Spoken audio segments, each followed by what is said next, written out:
आपने डायनासोर देखा है? क्या आपको डायनासोर में बुलडोजर नजर आता है या बुलडोजर में डायनासोर? ये डायनासोर तो अपने से छोटे डायनासोर को भी खा जाता था। वैसे ही बुलडोजर किसी कमजोर बेआवाज के घरों को निगल जाता है। इस डायनासोर को धरती से विदा हुए कई करोड़ साल हो गए, लेकिन इंसान ने इससे मिलती जुलती एक मशीन बना ली और उसमें एंटी मुस्लिम नफरत की ताकत भरकर डायनासोर बना दिया। डायनासोर की ऊंचाई 40 फीट से भी ज्यादा हो सकती है।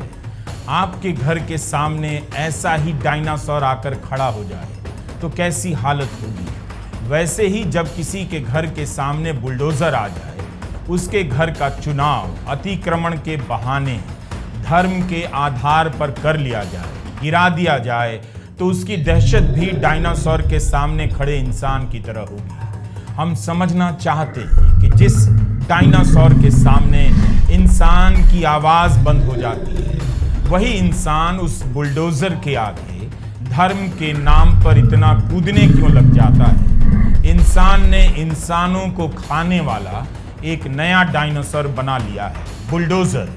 उदयपुर, जबलपुर, खरगोन, प्रयागराज, जहांगीरपुरी, शिमला, बहराइच, कहीं भी बुलडोजर आ जाता है और डायनासोर की तरह मकानों को ढहाने लग जाता है। इंसानों में ज़्यादातर मुसलमान होते हैं, कभी कभी हिंदू भी इसकी चपेट में आ जाते हैं, लेकिन इन सब से ज़्यादा गरीब लोगों के घरों को निशाना बनाता है। बुलडोजर सड़कों पर है और डायनासोर लंदन के म्यूजियम में।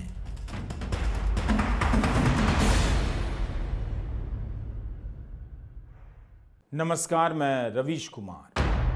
बार बार दोहराई जाने वाली एक ही तरह की घटना को आप कैसे हर बार नए तरीके से कह सकते हैं? कल्पनाएं भी थक जाती हैं, लेकिन आम लोगों के घरों पर बुलडोजर चलाने वाले बार बार वही करते हैं जो पहली बार करते हैं। उनके भीतर अपनी करतूतों को, अन्याय को दोहराते रहने की अपार क्षमता होती है। कोई कैसे किसी का घर गिराने निकल सकता है? उस नोटिस पर दस्तखत कर देता होगा जो उसकी नज़र में गलत होता होगा। क्या उस अफसर को रात में नींद आती होगी? मेरा मानना है कि उसे नींद आती होगी। इंसान के रूप में वह बचा भी नहीं है, तभी तो किसी इंसान के घर को गिरा देता है, एनकाउंटर कर देता है और वही पुरानी कहानी किसी और शहर में दोहराने निकल पड़ता है। जब से सांप्रदायिकता को बुलडोजर मिला है, उसकी ताकत डायनासोर की तरह हो गई है। इंसान जानवर नहीं हुआ है, जानवरों को भी खा जाने वाला डायनासोर हो गया है। बहराइच में 23 घरों पर बुलडोजर का खतरा मंडरा रहा है। इनमें से कुछ घर हिंदुओं के भी हैं और बाकी मुसलमानों के। पीड़ितों के वकील फैजी का कहना है कि नोटिस चिपकाने के बाद 3 दिनों का ही मौका दिया गया, जबकि कई लोग डर से इलाका छोड़कर जा चुके हैं। दंगों के बाद ही इन घरों पर नोटिस चिपकाया गया। साफ है कि इसका अतिक्रमण के किसी अभियान से संबंध नहीं, बल्कि घटना के बाद सजा देने के इरादे से अतिक्रमण का कारण ढूंढा गया। अभी साफ नहीं कि बहराइच में दंगा किसने कराया, किसकी साजिश थी। बीजेपी विधायक सुरेश्वर सिंह ने सीसीटीवी फुटेज की बात की है।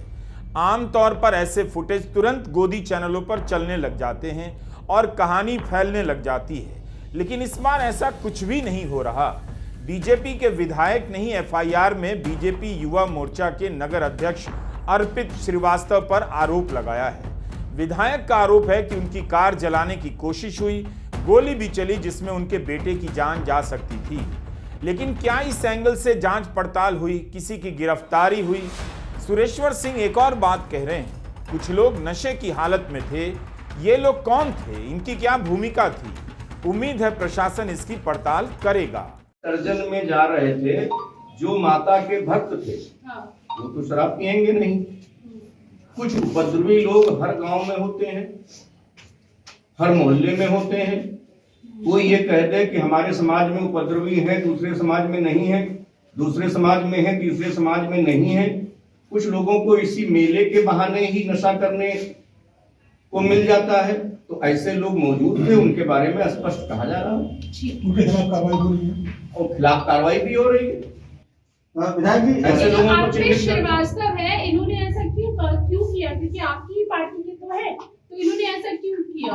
अब ये अर्पित श्रीवास्तव जी से आप बात कर सकती हैं।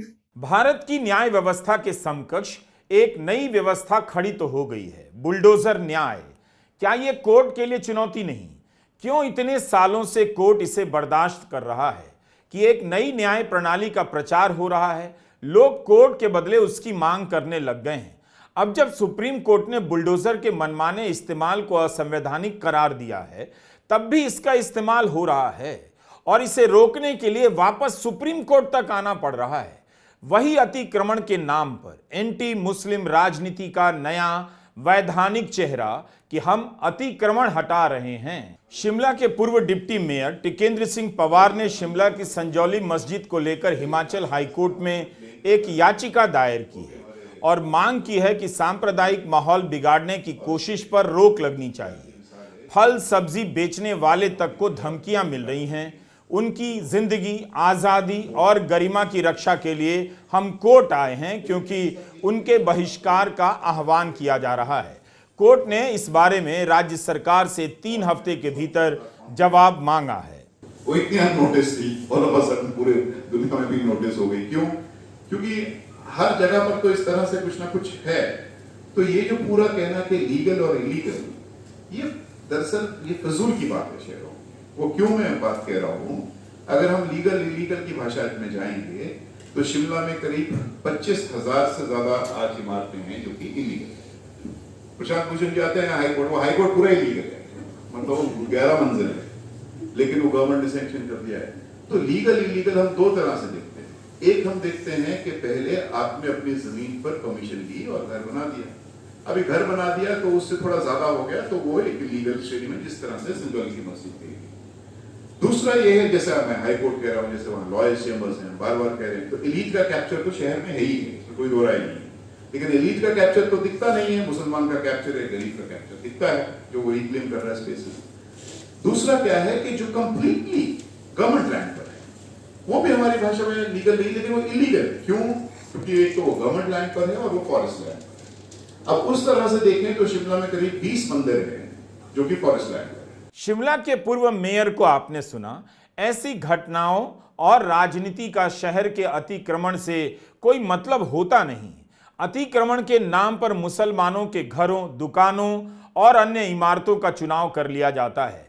जहां बीजेपी की सरकार है, वहां जनता और हिंदुत्ववादी संगठन भी बुलडोजर एक्शन की मांग करते हैं, और जहां बीजेपी विपक्ष में है, वहां तमाम हिंदूवादी संगठन आगे आ जाते हैं। अतिक्रमण के नाम पर मस्जिदों और मदरसों को गिराने का आंदोलन चलाने लग जाते हैं। इस बहसा बहसी में राजनीतिक पारा गर्म कर दिया जाता है। कांग्रेस की सरकार का दिमाग सुन्न हो जाता है, क्या करें क्या ना करें, और वो लाचार नजर आती है। उदयपुर में राशिद खान के घर में रहने वाले किराएदार के बेटे ने किसी को चाकू मारा और घर राशिद खान का गिरा दिया गया। मकान मालिक की गलती क्या थी? शायद यही कि उसका मजहब कुछ और था।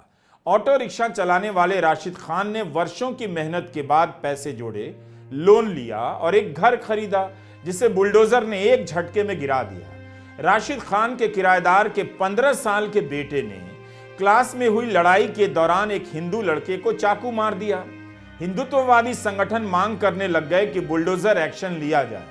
कुछ ही घंटे के भीतर राजस्थान वन विभाग एक नोटिस जारी करता है कि लड़का जिस इमारत में रहता है उसे वन विभाग की संरक्षित जमीन पर बनाया गया है, अतिक्रमण है। चाकू मारने की घटना के अगले ही दिन बुलडोजर लाया जाता है, राशिद खान का घर गिरा दिया जाता है। राशिद खान की तो गलती भी नहीं थी। क्या उन संगठनों ने अफसोस भी जताया जिन्होंने राशिद खान के घर पर बुलडोजर चलाने की मांग की? यह मांग किस आधार पर की गई, कोई भी देख सकता है। किराएदार के बेटे के अपराध के चलते मकान मालिक का घर गिरा दिया गया क्योंकि उसका नाम राशिद खान था। बहराइच में जहां 23 घरों को नोटिस दिया गया है, वहां पर और भी कई दर्जन मकान हैं, दुकानें हैं। क्या बाकी ने अतिक्रमण बिल्कुल नहीं किया? इस प्रकार की कार्रवाई में एक पैटर्न देखने को मिलता है। जिसका घर या दुकान गिराया जा रहा होता है, कुछ ही दिन पहले किसी अन्य मामले से वो किसी प्रकार से संबंधित पाया जाता है या जोड़ दिया जाता है। जैसे ही मामला सामने आता है, प्रशासन की ओर से अतिक्रमण का नोटिस जारी होता है, जिसके आधार पर बुलडोजर भेजा जाता है। इससे पहले कि आरोपी कोर्ट के माध्यम से अपने ऊपर लगे आरोपों को चुनौती दे सके, उसकी संपत्ति गिरा दी जाती है। 1 अक्टूबर को सुप्रीम कोर्ट में जो सुनवाई खत्म हुई वो अप्रैल 2022 के एक मामले से जुड़ी है। इसी मामले में राशिद खान की याचिका को भी शामिल कर लिया गया। बुलडोजर की कार्रवाई पर अंतिम रोक देश भर में लगा दी गई। 18 अप्रैल 2022 को दिल्ली के जहांगीरपुरी में सांप्रदायिक हिंसा के बाद उस इलाके में बुलडोजर की कार्रवाई होती है। इसके बाद देवबंद के जमीयत उलेमाए हिंद ने सुप्रीम कोर्ट में बुलडोजर की ऐसी कार्रवाई के खिलाफ रिट याचिका दायर की। 20 अप्रैल 2022 को पूर्व चीफ जस्टिस NV रमना आदेश देते हैं कि जहांगीरपुरी में विध्वंस की कार्रवाई रोक दी जाए। इसके बावजूद बुलडोजर को रुकने का आदेश नहीं दिया गया और दोपहर तक घर गिराए जाते रहे। अगले दिन CPM नेता बृंदा करात ने बुलडोजर एक्शन के खिलाफ एक और रिट दायर की। उसके अगले दिन जस्टिस L नागेश्वर राव और जस्टिस BR गवई की बेंच कहती है डेमोलिशन पर रोक जारी रहेगी। जून 2022 में कोर्ट कहता है हम विध्वंस की कार्रवाई को रोक नहीं सकते, लेकिन जो भी हो वो कानून के दायरे में ही होना चाहिए। हमें उस समय की वकील नित्या रामाकृष्णन का कोर्ट से बाहर आने पर एक बयान मिला जिसमें वे कहती हैं कि कोर्ट ने कहा है कि आप प्रतिशोध की कार्रवाई नहीं कर सकते। कोई प्रक्रिया नहीं, कोई कारण नहीं, कोई दोष नहीं। आज भी ऐसी कार्रवाइयां हो रही हैं जिनमें प्रतिशोध की झलक मिलती है। आपका घर गिराकर लोग चले जाते हैं, वो भी सिर्फ इसलिए क्योंकि उनके पास बुलडोजर के बटन का कंट्रोल है। अदालतों को पता है कि बुलडोजर की कार्रवाई कानून के दायरे से बाहर हो गई है, इसलिए उनकी तरफ से प्रशासन की कार्रवाई पर टिप्पणियां आती हैं, मगर उसका भी कोई असर नहीं पड़ता।